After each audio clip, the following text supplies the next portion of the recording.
আমাদের প্রতি সময় পুজোর আগে একটা বিশেষ গুরুত্বপূর্ণ সভা আহ্বান করা হয়।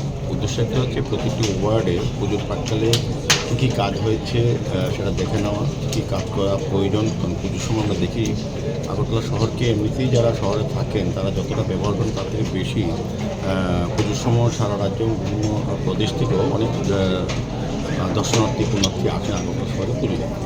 সেক্ষেত্রে আগরতলা মিউনিসিপ্যাল কর্পোরেশনের বিশেষ কিছু পদক্ষেপ গ্রহণ করা হয় তাদেরকে যাতে সব স্বাচ্ছন্দ্যে বা সুন্দর পরিচ্ছন্নে পুজো পরিদর্শন করতে পারে।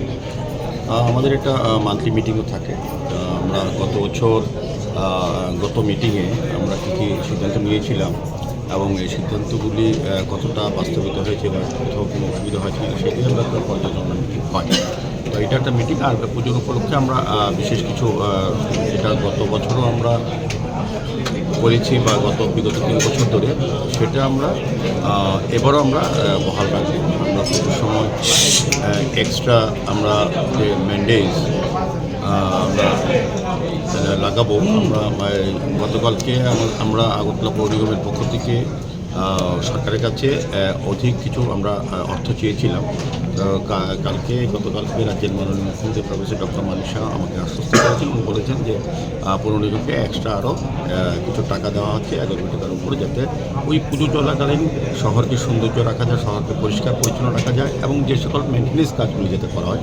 এমনিতেই আমরা পুজো উপলক্ষে এক্সট্রা প্রতিটি ওয়ার্ডে আমরা গত মাসেও আমরা 15 লক্ষ টাকার প্রতিটি ওয়ার্ড দিয়েছিলাম ওয়ার্ড মেনটেন্যান্স করার জন্য, কাজ করার জন্য, কাঠামো, ড্রেন, রাস্তা, নিকাশি ব্যবস্থা এগুলি ঠিক করার জন্য। এবারও আমরা সিদ্ধান্ত নিতে যাচ্ছি যে আগামী এই কদিন পুজোর প্রাক্কালে যাতে প্রতিটি ওয়ার্ডে যে সকল কাজগুলি করা উচিত এখন পুজোর চলাকালে, রাস্তা যেখানে ড্যামেজ হয়ে রাস্তা ঠিক করা, ড্রেন ঠিক করা বা এক্সট্রা আলোর ব্যবস্থা করা। এমনিতেই আলোর ব্যবস্থা আমরা পুজোর সময় করে থাকি এক্সট্রা প্রতি বছরই। তারপরে নির্দিষ্ট করে দেওয়া হবে আমাদের ট্রাই কালার, যেটা আমরা সমস্ত জায়গা আগরতলা শহরের সমস্ত মানুষের চাহিদা, সেটাকে সামনে রেখে আমরা প্রতিটি ওয়ার্ডে প্রতিটি গলিতেই আমরা লাগানোর চেষ্টা করব এবং 15 লক্ষ টাকা করে আমরা দেবো যে সার্বিক ডেভেলপমেন্টের জন্য। আজকে হয়তো আমরা এটা ঘোষণা করব, এটা সিদ্ধান্ত হয়েছে।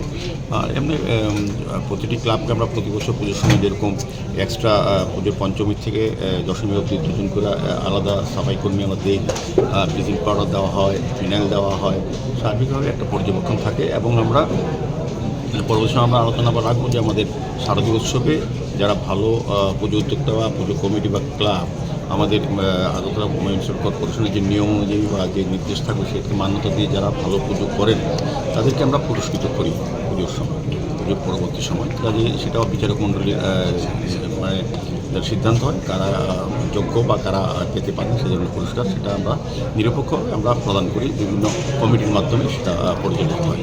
কাজে আজকে সার্বিক এই মেন দুটো বিষয় নিয়ে আমরা আলোচনা পুজোর প্রাক্কালে করা। এখানে কিছু